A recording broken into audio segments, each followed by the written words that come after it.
What is in the news, Christian? So I've got a couple of really good articles that we pulled up. The first is an article that talks about the dark secret of electric cars being tires. And it was essentially, an article about a person that owns an electric car, I believe it was a Tesla, and is saying, well, this is so great. Like I completed the annual maintenance on my car and all I do is put wiper fluid in and air up the tires. And he's like, oh, but at 28,000 miles, I had to replace the tires. And that's too bad. And for some reason, I don't know why it wouldn't be covered under warranty. And he's kind of whining about it.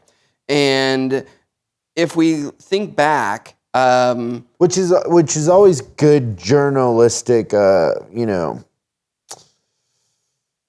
it shows your talent as a journalist when you are whining about something like that. Yeah, so this person was implying that the EVs are, that tire thing is a little bit of a money pit. But the other thing is that the 28,000 miles for some cars is early for tire replacement. But you and I have both had experience with cars that they'll wear out of tires in 20,000 or 18,000 There's a lot of performance cars out there with Pirellis or whatever. They last. You're lucky if they last 15. Exactly, and even if they last 15, the last 5,000 miles they're choppy and noisy, and they don't feel that good or anything like that. So I think that when it comes to maintenance costs on the electric car, like this guy, he should be talking about how awesome it is, not the fact that he replaced the tires, but he's kind of going in like, oh, and the tires are more expensive because they have to have the heavier rating on them and everything like that because the cars are a little bit heavier. Once again, though, like if you've been driving any sort of sports cars. Yeah, like a run flat's really expensive, low profile tires. Do you ever have to put tires on your Tesla? Nope. No? I would imagine the tires on my Tesla are going to be $2,000. Yeah. That's probably a really fair number. Although you have the bigger wheels, I could see them being a little more. Really? Yeah, because you have like it's like 21-inch. But I think I'll probably, if you didn't replace them on yours, I'll probably turn it in before. Yeah, because you and I drive about the same, don't we? Yeah, we're not driving far. So I mean, we're in traffic for a long time, but we don't go far. No, the miles are very minimal. But so it's more support that we talk about. You got to get good at tires and alignments when it comes to the electric world. So that's the opportunity. Yeah, that is exactly where we're at. And then this one is my favorite. So these Ford Broncos vehicles that people are hard to get, selling for a lot of money over sticker. The Bronco? Yeah, the Bronco, new one. The brand new one. And anybody asked OJ what he thinks of the new Bronco?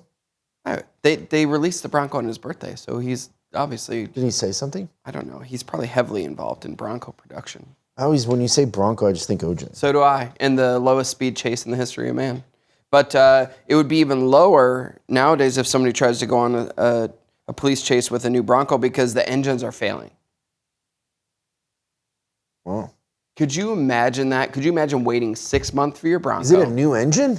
Yeah, Is it designed just for the Bronco? 2.7 liter EcoBoost V6. Isn't that something they make? I'm not sure. I'm going to assume so. Come on, Ford. You got to get your quality. Yeah, but could you imagine? Isn't that the saying, Ford quality? Yeah, Ford tough. Ford tough. But it's on the F-150 also. But it's so interesting to me. I was thinking about that. Like, could you imagine paying $20,000 over sticker, waiting 6 months for your Bronco, and then the thing takes a crap in the first 50 miles? Like, how terrible is that? Well, also, too, all the enthusiasm that they've built with it and the goodwill. Yeah. You want to get the quality right. So, at does it say what percentage of the engines? Like, is it? It doesn't. The only thing it says they've had dozens fail and that they're failing at under 10,000 miles.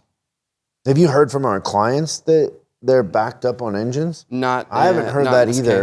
That Ford dealers are backed up on engines. There's not a ton of them out there yet. I've heard that with a couple other manufacturers. Oh my goodness, there's a couple of manufacturers that are struggling. It's hard, you got to have techs to fix all those. Yeah, makes me wonder if JD Power quality things are editorial. So that's the news? That is our news for the day.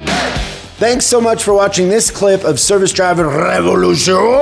We're uploading new stuff every day, so make sure you subscribe and click the bell icon so you don't miss out. If you have a question you'd like us to answer on the show, call 8333-ASK-SDR and we'll answer your question on the show. That's 8333-ASK-SDR. For special deals on our books and training, head over to offers.chriscollinsinc.com. Now that's offers.chriscollinsinc.com. I'm Chris Collins, and I'll see you in the next video.